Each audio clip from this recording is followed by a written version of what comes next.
Halo teman-teman, balik lagi bareng saya di sini.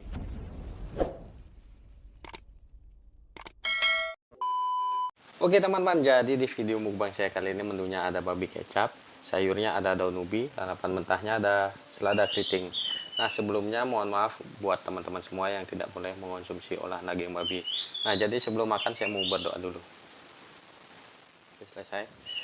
Wah, saya juga udah cuci tangan teman-teman. Ini dia daging babinya teman-teman. Langsung kita makan.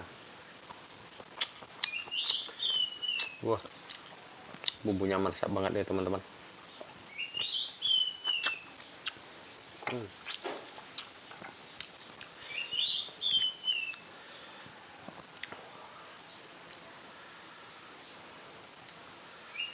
Wah.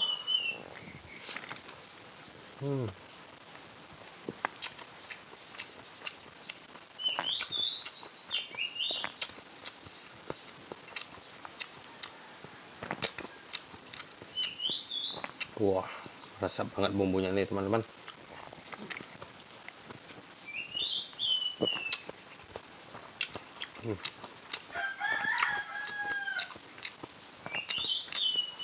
Ada sayur daun ubi.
Oke teman-teman, mungkin sekian dulu video dari saya. Jangan lupa di like, share, komen, dan subscribe.